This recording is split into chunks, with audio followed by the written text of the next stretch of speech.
បងប្អូនប្រជាកសិករដែល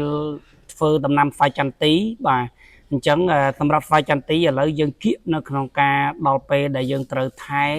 ត្រៀមនៅក្នុងការប្រមូលផលហើយឥឡូវនេះយើងមានជាមួយនឹងរបស់លេងថ្មីហើយខ្ញុំធានាថា6ដបនេះគឺជាផលិតផលសម្រាប់បំពន់ណាជាប្រភេទបំពន់សុទ្ធសាធតែម្ដងដែលយើងបំពន់ហ្នឹងគឺទី1មានជាមួយនឹងរូបមន្តបំពន់2ដបនេះបាទ Speedwell បំពន់រូបមន្តទី1ជាមួយនឹងរូបមន្តទី2ហើយយើងមានមួយទៀតជាមួយនឹង NPK បាទ NPK ក៏យើងមានជារូបមន្តទី1និងរូបមន្តទី2ដែររូបមន្តទី1គឺយើងប្រើសម្រាប់វគ្គលូតលាស់មានន័យថាប្រើសម្រាប់បំពន់ត្រួយបើសិនជាលើដំណាំចន្ទីហើយរូបមន្តទី2គឺសំដៅដល់វគ្គទិន្នផលផ្លែផ្កាទឹកមើមនិយាយទៅចាប់ពីចន្ទីហ្នឹងចាប់ផ្ដើមពូជផ្កាឡើងទៅបាទនេះគឺយើងប្រើជាមួយនឹងរូបមន្តទី2តែម្ដងហើយ2ដបនេះ NPK តម្រង់ទឹកតែម្ដងបាទមានរូបមន្តទី1នោះគឺ20 ដក 10 ដក 10ហើយរូបមន្តទី2គឺរូបមន្ត10 ដក 10 ដក 20បាទហ្នឹងគឺសម្រាប់ NPK ហើយ2ដបនេះគឺសម្រាប់បាទបំពន់បាទដែលបំពន់គឺយើងមាន2រូបមន្តដូចគ្នាទី1គឺតាក់ទងនឹងដបពណ៌ខៀវនេះគឺ Speedwell បំពន់រូបមន្តទី1ហើយ Speedwell បំពន់រូបមន្តទី2ដែលមានដបពណ៌លឿងបងប្អូនណាមានសមាសធាតុនឹងច្រើនមែនតើបាទនេះបាទរហូតដល់ទៅចិត្ត10មុខឯណោះនៅក្នុងមួយដបអញ្ចឹងធានារាល់គុណភាពជូនបងប្អូនថាជាមួយនឹង Speedwell បំពន់របស់យើងហ្នឹងគឺគុណភាពល្អ 100% តែម្ដងហើយចំណែក2ដបខាងនេះគឺជាប្រភេទគេហៅថាអកម៉ូនបងប្អូនណាជាប្រភេទអកម៉ូនយើងមាន2តម្រង់ទី1គឺជាមួយនឹង Speed Boron ដែលមានបូរ៉ុនបូកជាមួយនឹង Gibberellin acid បាទដបវាធ្ងន់ល្អចិត្ត2គីឡូ10 លីត្រហើយមួយទៀតគឺយើងមានជាមួយនឹងSpeed Amino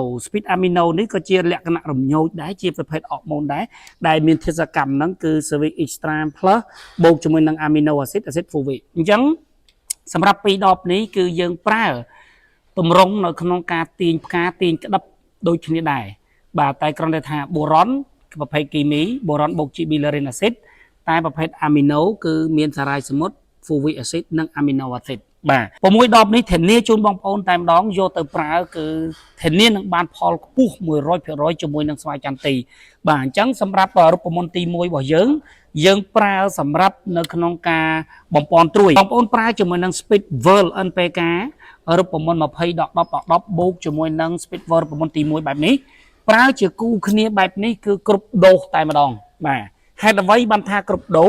ពីព្រោះវាមានទាំងNPK និងមានទាំងពពួកមីក្រូធាតុឬគេហៅសារធាតុរងហ្នឹងគឺនៅក្នុងនេះតែម្ដងសម្រាប់ករណីចន្ទីបងប្អូនដែលមានការដាក់ជីគ្រាប់មានការដាក់ជីគល់ដាក់ដែរដាក់ស្ទើឬដាក់ដែរដាក់មិនដល់ឬបងប្អូនមិនបានដាក់សោះបងប្អូនប្រើគូជាមួយនឹង NPK ជាមួយគ្នាបែបនេះតែបើសិនជាបងប្អូនបានកប់គល់ហើយកប់គល់ច្រើនហើយបងប្អូនអាចដក NPK ចេញ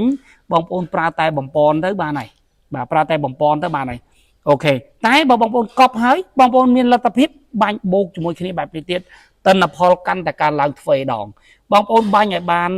3ដងណាបាញ់ឲ្យបាន3ដងគឺចាត់ទុកថាដូសដែលស្តង់ដារ15ថ្ងៃបាញ់ម្ដងណាបាញ់ចាប់ពីខែ9ឡើងទៅបាទពាក់កណ្ដាលខែ9នេះឡើងទៅបងប្អូនអាចបាញ់បានហើយសម្រាប់រូបមន្តបំពន់របស់យើងបាទទី1ទី2តកតងទៅនឹងការបាញ់យកទាញនៅផ្លែផ្កាចាប់ពីចន្ទីបងប្អូននឹងចាប់ផ្ដើមចេញពូជផ្កាហ្នឹងមិនបាច់ចាំថាពូជផ្កាច្រើនទេតែពូជផ្កាមេហ្នឹងគឺបាញ់បានហើយសំខាន់យើងបំពន់ត្រួយហ្នឹងបានល្អគ្រប់គ្រាន់ហើយអញ្ចឹងយើងប្រើជាមួយនឹង Speedwell NPK រូបមន្ត10 ដក 10 ដក 20វិញនេះបងប្អូនមើលលើនេះវាមានណាហើយបូកជាមួយនឹង Speedwell បំពន់រូបមន្តទី2ដែលមាន10ពណ៌លឿងស្អាតបែបនេះបូកចូលគ្នា2ដបបែបនេះមកបើបងប្អូនប្រើគូបែបនេះលាយទឹក 2000 លីត្របើបងប្អូនប្រើដាច់ដលែកបងប្អូនលាយទឹក 1000 លីត្រប្រើ NPK បានដែរមួយដបប្រើបំពន់បានដែរមួយដបគឺលាយទឹក 1000 លីត្របើប្រើមួយដបបើប្រើគូបែបនេះគឺលាយទឹកបាន 2000 លីត្រសរុបទៅបងប្អូនប្រើមួយក៏ដូចតែប្រើ2តែគ្រាន់តែថាប្រើ2បែបនេះបងប្អូនចំណេញជាងចំណេញយ៉ាងម៉េចចំណេញបានឲ្យដំណាំយើងហ្នឹងបានទាំង NPK និងបានទាំងបំពន់បងប្អូនណាបាទអូខេហើយចំណែកឯ Speed Amino ជាមួយ Speed Boron តើគេប្រើនៅពេលណាបាទគេប្រើនៅពេលដែលចន្ទទីហ្នឹងចាប់ផ្ដើមពូជផ្កាឡើងទៅគេអាចយក speed boron ក៏បាន speed amino ក៏បានយកមកគូនេះយកមកលាយជាមួយនេះឈុតនេះបាទដើម្បីជំរុញផ្កាជំរុញក្តឹបបើបងប្អូនយក boron មកលាយហើយដក amino ចេញបើបងប្អូនយក amino មកលាយហើយគឺបងប្អូនដក boron ចេញវិញមានន័យថាពីរដបនេះប្រើមួយណាក៏បានຕົកសម្រាប់ប្រើឆ្លាស់គ្នាបាទមិនមែនគិតតែប្រើ amino រហូតមិនមែនគិតតែប្រើ boron រហូតទេ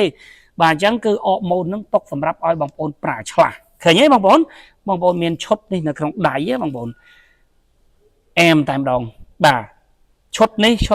គឺ6មុខនេះប្រើបានដី2ហិកតាចប់មករដូវកាលតែម្ដងអញ្ចឹងសម្រាប់បងប្អូនដែលមិនចង់ជំរុះបងប្អូនចង់បំពន់គឺបងប្អូនអាចជ្រើសរើសយកបាទរូបមន្តដែលខ្ញុំបានណែនាំជូនបងប្អូននៅក្នុងវីដេអូនេះយកទៅប្រើប្រាស់បាន